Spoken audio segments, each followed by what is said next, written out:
potential energy of the string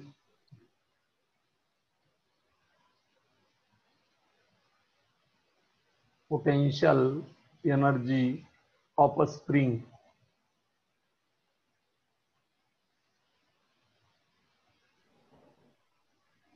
here समजा ही original length आहे स्प्रिंगची, ही original length आहे. या स्प्रिंगच्या टोकाला जर मास मी अटॅच केलं तर या स्प्रिंगची लांबी वाढते इथपर्यंत. कशामुळं? मास अटॅच केल्यामुळे. या मास अटॅच केलं म्हणजे त्याचं वेट काय म्हणून काम करतं? फोर्स म्हणून काम करतं. मग ही ओरिजिनल लेंथ आहे इथपर्यंत, ही ओरिजिनल लेंथ, ही ओरिजिनल लेंथ, एवढी ओरिजिनल लेंथ आहे, ही ओरिजिनल लेंथ. या वजनामुळं, या फोर्समुळं एवढं डिस्प्लेसमेंट झालं एक्स एवढं. ज्यावेळेस एखादी स्प्रिंग ताणली जाती, समजा या ठिकाणी ही स्प्रिंग ताणली जाते आणि इथून एक्सटेन्शन एवढं होत असेल तरी ही एफ एवढ्या फोर्सने ताणली तर रिस्टोरिंग फोर्स इकडे तयार होत असतो. F is equal to minus k x. इथं स्थिर राहती, याचा आता अप्लाइड फोर्स आणि रिस्टोरिंग फोर्स सारखा असतो. मग इथून इथपर्यंत ताणण्यासाठी ताणलीच नाही त्यावेळेस वर्डन किती? 0. आणि एक्स एवढी ताणली, याचा आता वर्डन किती? डब्ल्यू.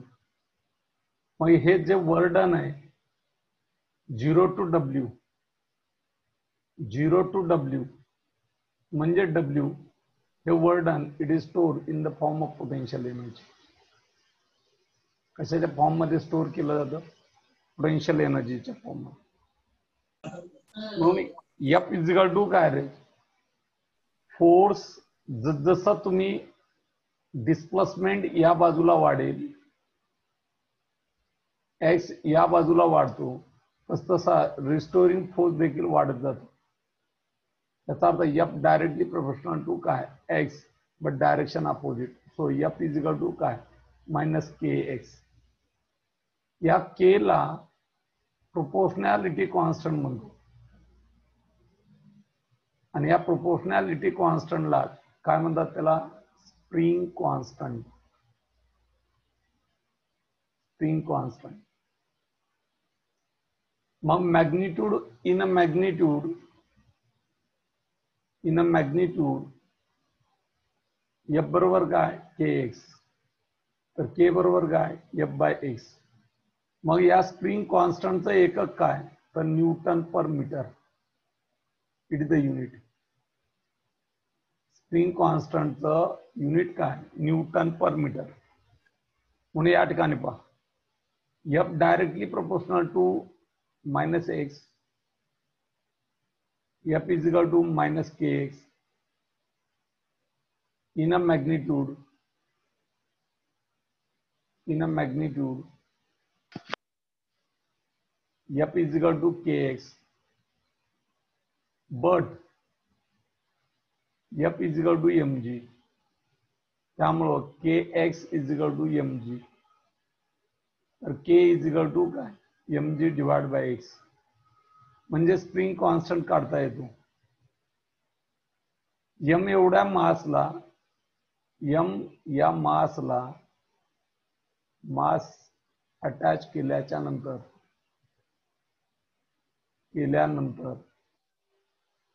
एक्सटेन्शन एक्स एवढे एक्सटेन्शन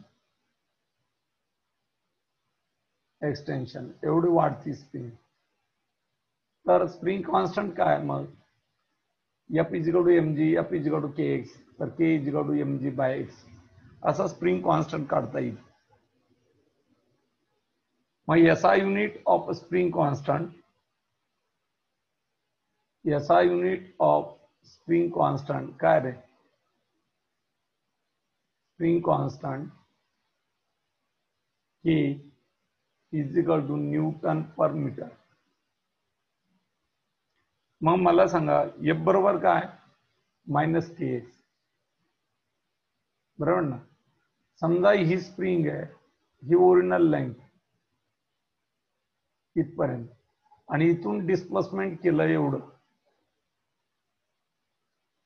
m मास अटॅच केला. मग डिस्प्लेसमेंट x एवढं करण्यासाठी वर्डन किती? मग ज्यावेळी displacement x is equal to 0 त्यावेळेस work done is equal to 0. Displacement x बरोबर x त्यावेळेस वर्डन बरोबर w. वर्डनचे हे अप्पर लिमिट आहे. मग मला सांगा, समजा मी छोटा पार्ट घेतला डिस्प्लेसमेंटचा, हा छोटा पार्ट, या साईडला डिस्प्लेसमेंट होतो dx, त्यावेळेस फोर्स, रिस्टोरिंग फोर्स कुठं असतोय? इकडे. फॉर डिस्प्लेसमेंट, स्मॉल डिस्प्लेसमेंट किंवा small extension dx, what is the burden? dw is equal to vector f dot vector ds. But या दोघांच्या दिशा कशा आहेत? अपोजिट. याचा अर्थ थीटा किती रे? 180 डिग्री. त्यामुळे w is equal to minus f into dx. Cos of 180 that is -1. Cos of 180 किती? That is -1. मग integration dw is equal to minus integration f dx. Lower limit 0, upper limit w. हे w चं limit आहे. इथे x चं limit आहे.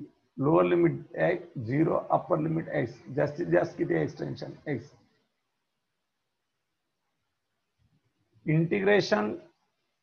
Integration dw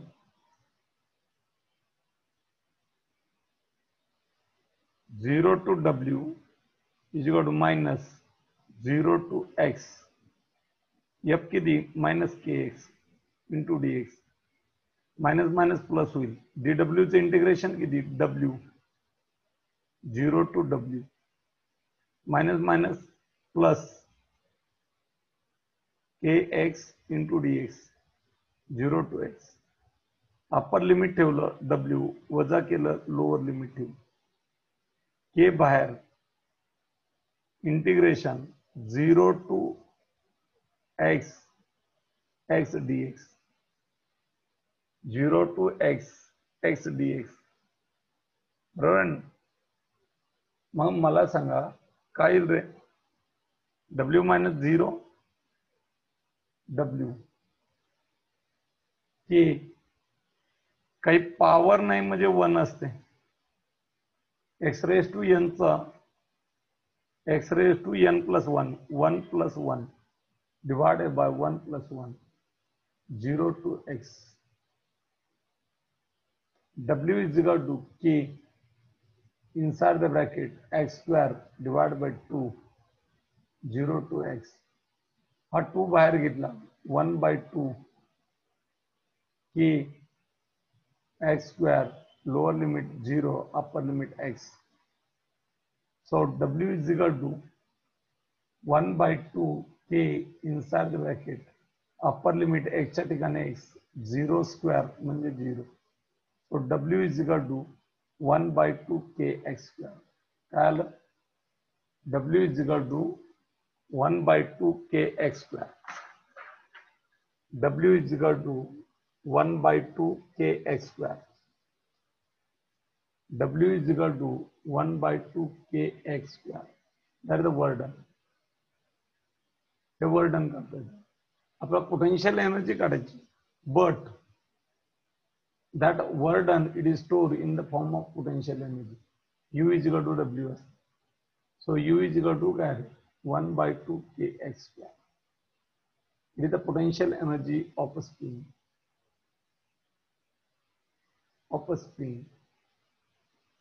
आणि x एवढं डिस्प्लेसमेंट करण्यासाठी एक्सटेन्शन करण्यासाठी वर्डन नसती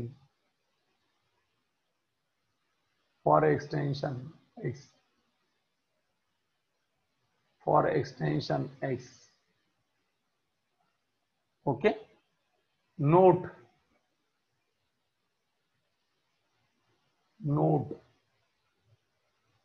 काय नोट आहे?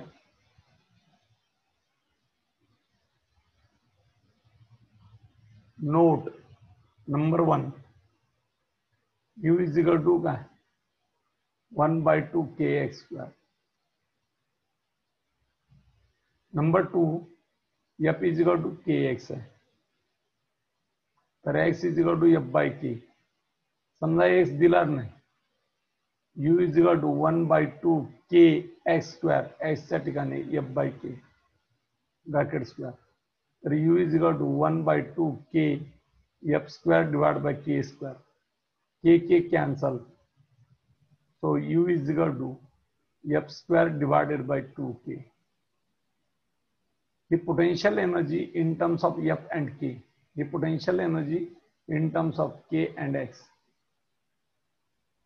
म्हणजे ही k आणि x मध्ये झाली, ही f and k मध्ये झाली.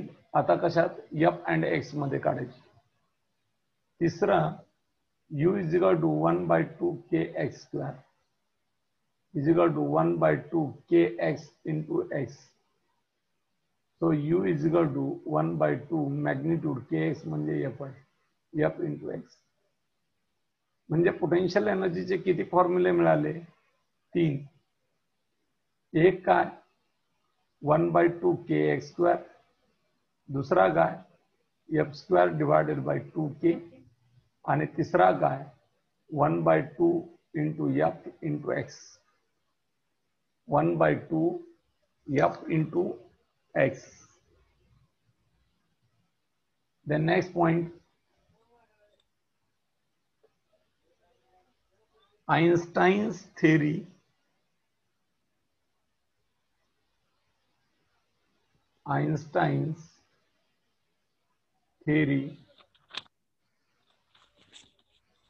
of relativity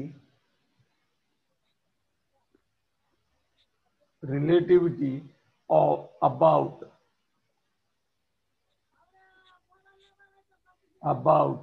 स्पीकर बंद करा थोडा, कळत नाही का? about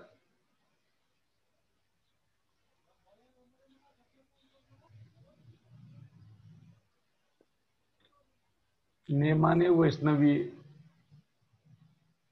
स्पीकर बंद कर ताई. about variation means mass of a mass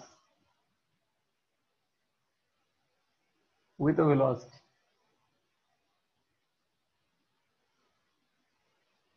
generally आपण मास कॉन्स्टंट घेतो रे,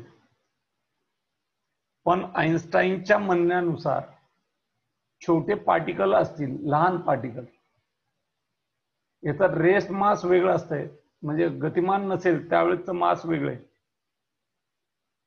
स्थिर असतानाचं मास वेगळे. समजा ही बॉडी ही स्थिर आहे, त्यावेळेस तिचं मास m0. बट ही बॉडी गतिमान जर असेल v या वेलॉसिटीने, त्यावेळेस तिचं मास आहे m इज द डिफरन्स. तसा आपण मास कॉन्स्टंटच घेतो, but very small particles by Einstein's theory of relativity about variation means बदलणे, variation of mass with velocity. कशानुसार बदलती? वेलॉसिटी नुसार.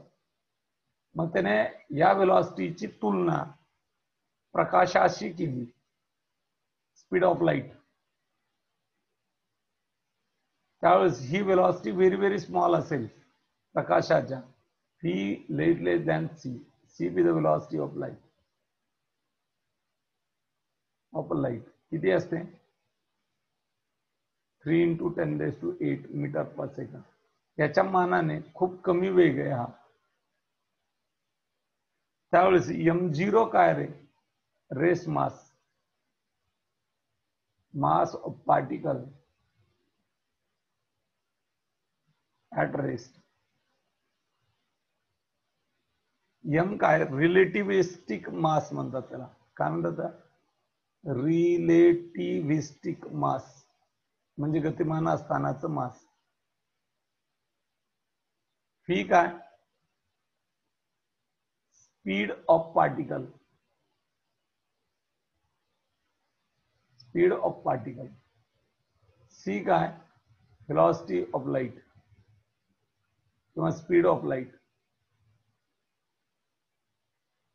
मग by Einstein's mass relation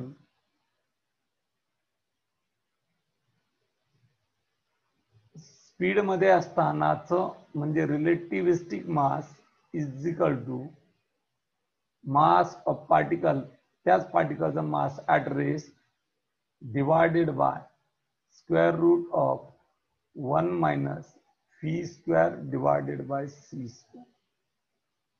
relation लक्षात ठेवायचे, हे पाठ करायचं, पाठ करायचं.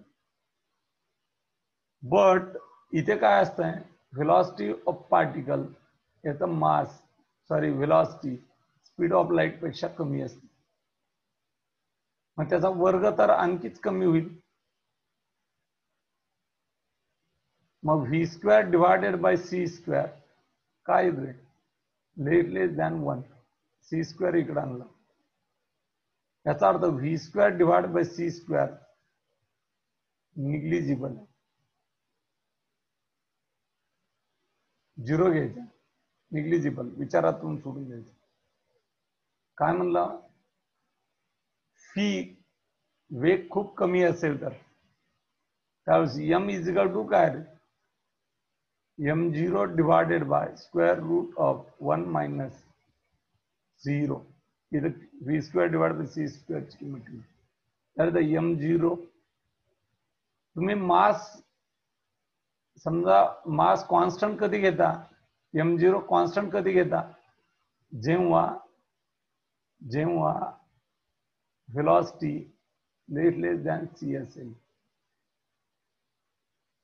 बट ज्या वेळेस व्हेलॉसिटी लाईटच्या व्हेलॉसिटी एवढी असेल, लाईटच्या व्हेलॉसिटी एवढी असेल, त्यावेळेस काय नाही, व्हॉट हॅपन्स, ई v is equal to c, याचा अर्थ v square is equal to c square, याचा अर्थ v square divide by c square is equal to 1. त्यावेळेस m इज इक्वल टू काय, m0 divided by square root of 1 minus v square, m0 divide by square root of 1 minus 1 is equal to m0 divide by 0, याचा अर्थ infinity. मास किती झालं, वाढलं, वेग वाढल्या. प्रकाशाच्या वेगाने जर जात असेल तर त्या बॉडीचं मास किती जाणवतो, इन्फानाइट जाणवतो, खूप जास्त, खूप जास्त, खूप जास्त, खूप जास्त. लक्षात आलं. पण ज्यावेळेस तिचा वेग कमी असतो त्यावेळेस रेस्ट मास आणि रिलेटिव्हिस्टिक मास हे सारखं असतं. वेग कमी कमी म्हणजे व्ही लेस दॅन सी, त्यावेळेस m बरोबर m0. आणि ज्यावेळेस फी बरोबर सी प्रकाशाच्या वेगाने जाते त्यावेळेस तिचं मास किती जाणवतं, infinity. That is the infinity. लक्षात ठेवायचं बॉक्स मधलं, शॉर्ट मध्ये, शॉर्ट मध्ये लक्षात ठेवायचं. Then next point, Einstein's mass energy relation. Energy relation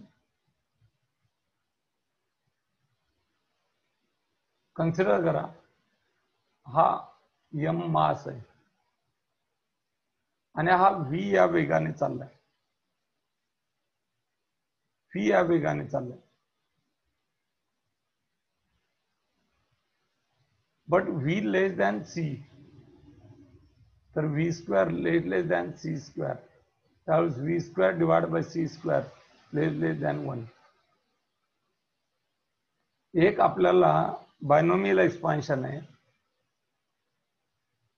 binomial expansion mathematics, त्याला विस्तार म्हणतात. विस्तार, वर्ग विस्तार जसा असतो तसा.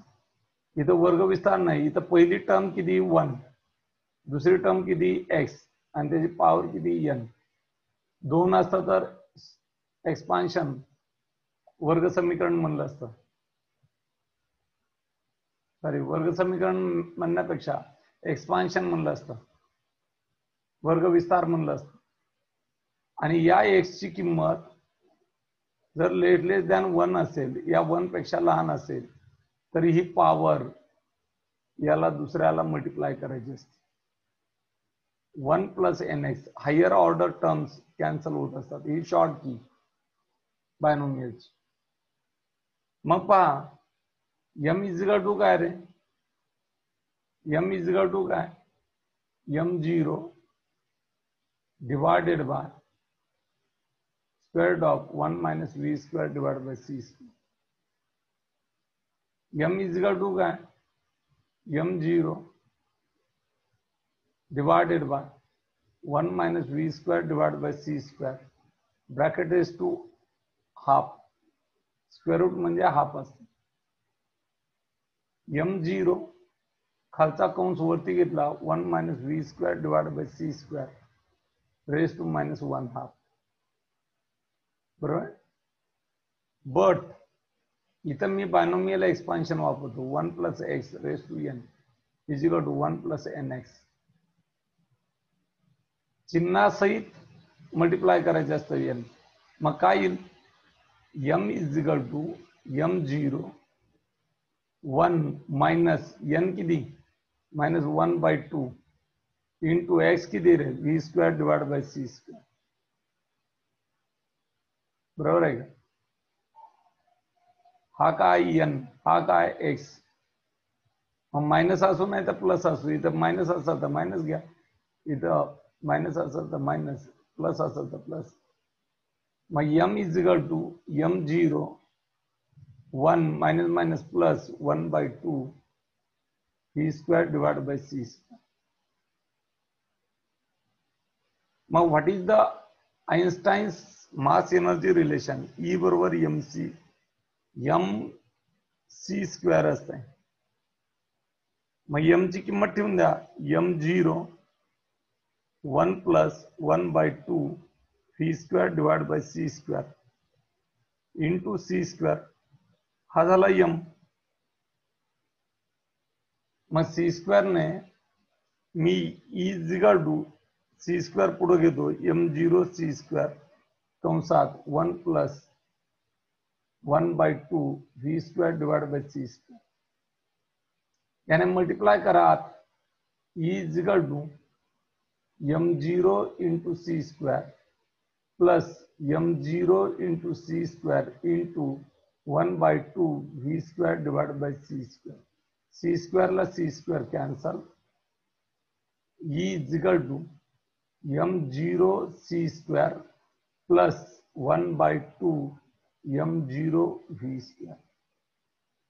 आइन्स्टाईन्स mass energy relation,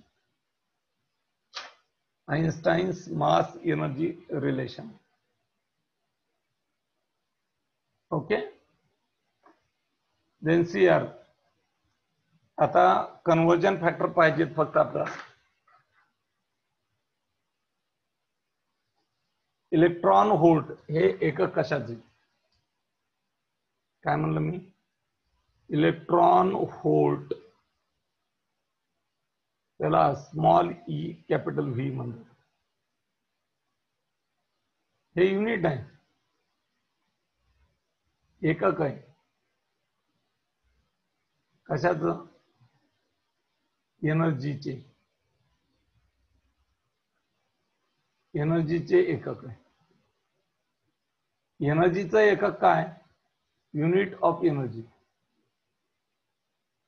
of energy काय रे, हीट युनिट असेल, SI युनिट आहे जूल, सर्वात महत्वाचं. एनर्जी हीट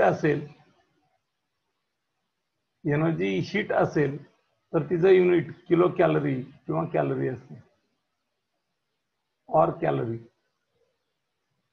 पण इलेक्ट्रोस्टॅटिक असेल किंवा इलेक्ट्रिक एनर्जी असेल तर ती इलेक्ट्रॉन व्होल्ट असते. इलेक्ट्रॉन व्होल्ट असते, EV असते. मग आपला EVचंही जूल करायचं, किलो कॅलरी. ज्यावेळेस हीट सेक्शन सुरू होईल त्यावेळेस कॅलरीचे किलो कॅलरी, कॅलरीचे जूल किंवा किलो कॅलरीचे जूल कसे करायचे ते पाहू. इथं आपल्या इलेक्ट्रॉन व्होल्टचे जूल आणि जूलचे इलेक्ट्रॉन व्होल्ट शिकायचे फक्त. मग या ठिकाणी पहा, EV is unit of energy. Okay. फी म्हणजे पोटेन्शियल डिफरन्स.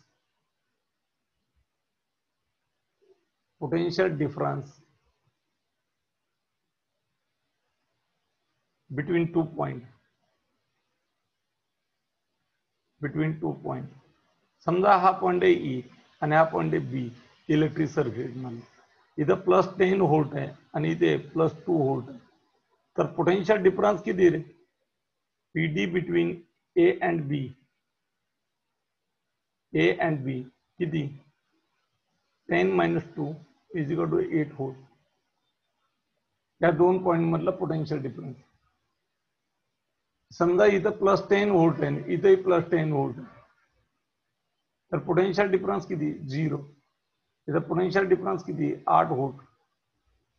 इथं +10 व्होल्ट आहे, इथं -10 व्होल्ट आहे, तर पोटेन्शियल डिफरन्स किती? Higher +10 minus lower -10. मोठ्यातून लहान वजा मायनस +20 व्होल्ट. ग्राउंड केलं, आर्थिंग केली म्हणजे 0 असते. इथं +10 आणि इथं 0 आहे, तर V किती? 10 - 0 दॅट इज 10 व्होल्ट. त्याला म्हणतात पोटेन्शियल डिफरन्स. मग या ठिकाणी पहा, युनिट चार्ज. परत एक, युनिट चार्ज मीन्स काय? युनिट चार्ज मीन्स काय? Unit charge means 1 coulomb. किंवा या ठिकाणी वर्डन काढायचं. Unit charge means 1 coulomb. Charge बरोबर काय असतंय? कोणताही चार्ज बरोबर charge = integral multiple of charge on electron.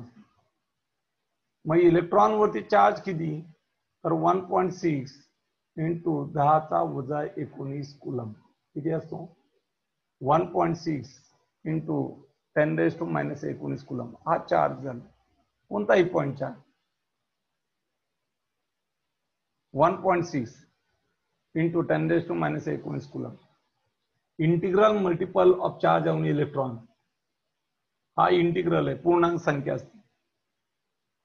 आता आपण समजा A हा आणि हा B, यांच्यातलं पोटेन्शियल डिफरन्स किती? PD 1 व्होल्ट आहे, समजा V व्होल्ट आहे, आणि इथून हा Q = 1c गतिमान झाला, या इथून इकडे गेला, तर वर्डन किती केलं? वर्डन = 1 कुलम चार्ज ही एवढ्या पोटेन्शियल डिफरन्स मधून मूव्ह होण्यासाठी, डिस्प्लेस होण्यासाठी चार्ज मल्टिप्लाइड बाय V, तर V एवढं वर्डन केलं. कितीला? 1 ला. मग for Q charge through V potential difference. मग Q जर चार्ज गेला तर वर्क डन किती रे? Charge multiplied by V, charge multiplied by V. मग समजा या ठिकाणी पहा, हा ए प्लेट आहे आणि ही बी प्लेट आहे. इथं पॉझिटिव्ह आहे, इथं निगेटिव्ह आहे. याच्यामधून हा चार्ज किती चालला? 1e, म्हणजे एकच इलेक्ट्रॉन चालला. याच्यातला पोटेन्शियल डिफरन्स किती? v.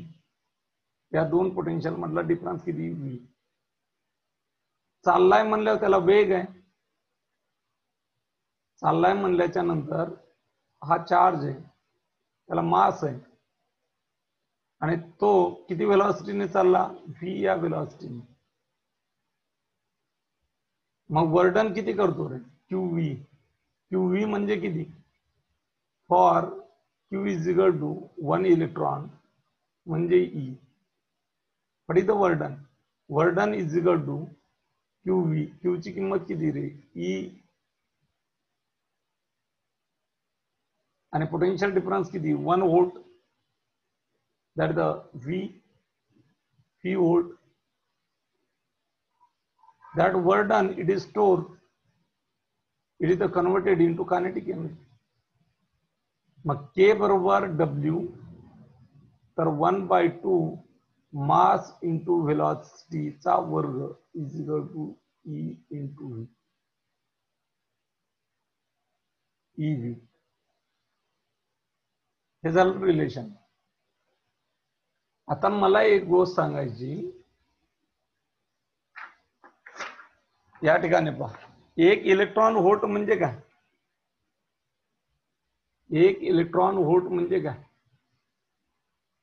The amount of energy, amount of energy gained, gain म्हणजे फायदा, गेन्ड बाय इलेक्ट्रॉन, एकच electron, bye electron when it move through 1 volt potential difference. Potential difference. See here, amount of energy किती gain झाली कुणाला? Q किती? 1e. आणि potential difference किती? 1 volt. हे V आणि हे व्होल्ट आहे रे. मग एनर्जी गेनड किती? Energy gained 1, that is QV, work done एवढी. Q किती? 1 आणि हे किती? 1 व्होल्ट. That is 1 EV. मग एनर्जीचं एकक काय आलं? EV. हे V फॉर व्होल्ट आहे. मग इलेक्ट्रॉन व्होल्टचं जूल करायचं असेल तर 1 चार्ज ऑन इलेक्ट्रॉन 1.6 इंटू 10⁻⁻19. याचं एकक काय असतंय? कुलम चार्जचं. आणि 1 व्होल्ट 10वीला पाहिला असेल तुम्ही, V is equal to W divide by Q. कारण W बरोबर QV आताच पाहिलं ना आपण. मग 1 व्होल्ट बरोबर काय रे? 1 जूल डिवायडेड बाय 1 कुलम. मग 1 व्होल्ट म्हणजेच काय? 1 जूल डिवाइड बाय 1 कुलम. कुलमला कुलम कॅन्सल, राहिलं जूल. म्हणजेच 1.6 इंटू 10⁻19 जूल. काय? 1 इलेक्ट्रॉन व्होल्ट बरोबर.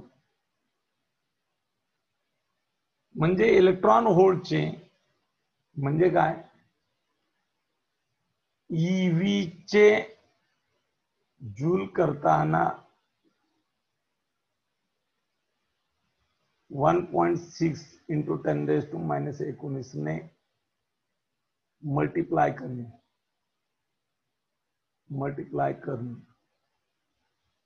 कळलं?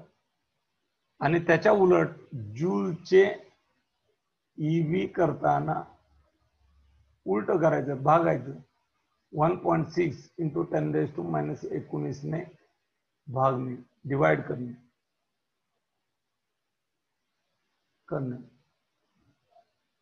मग मी शॉर्ट मध्ये लिहितो EV टू जूल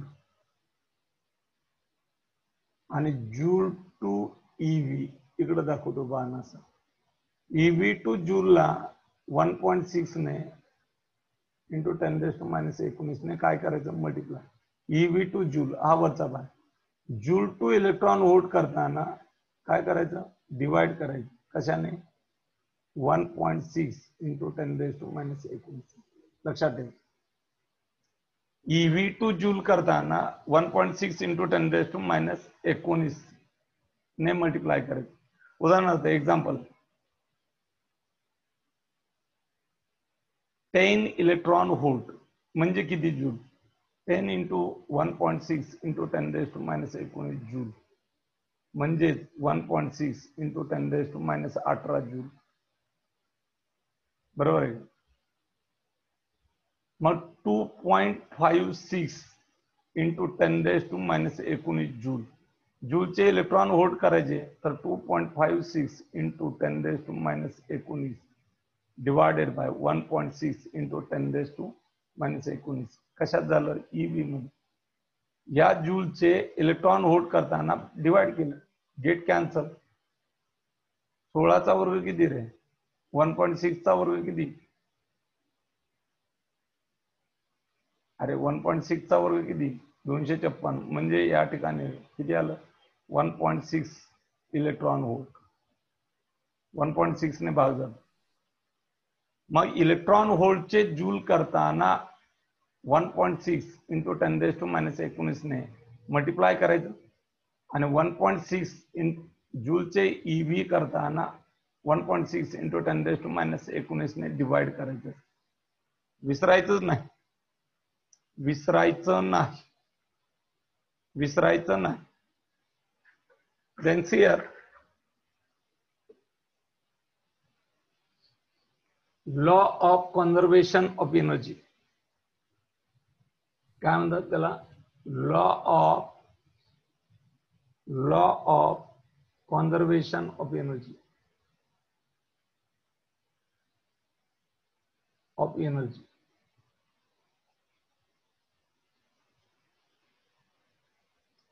एनर्जी निर्माण करता येत नाही किंवा नष्टही पावत नाही.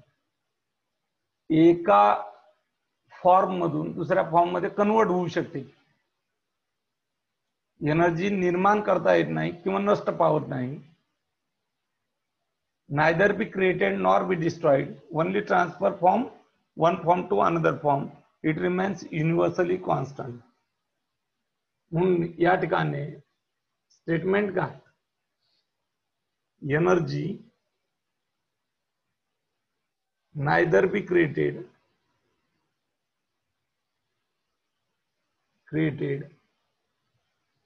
nor be destroyed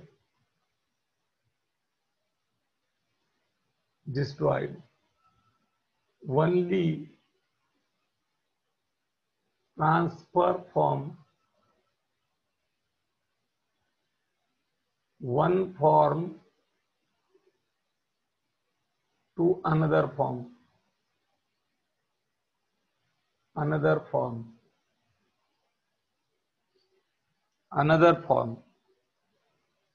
It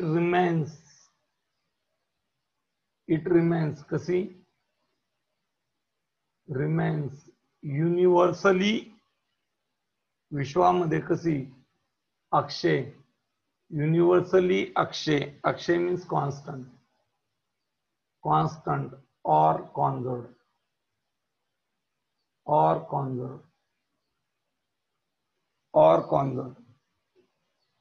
या ठिकाणी टॉपिक संपलेला आहे.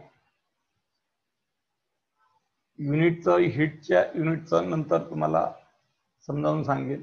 या ठिकाणी टॉपिक संपलेला आहे. एक्स्ट्रा काय असेल तर आणखी याच्यावरती कव्हर केलं जाईल. एक्झाम्पल, आणखी एखादी चेन टेबलवरती ठेवली, अर्धी खाली गेली, ते पाहिजेत आपल्याला नीटचे. पाठ. इथे थांबूया आपण.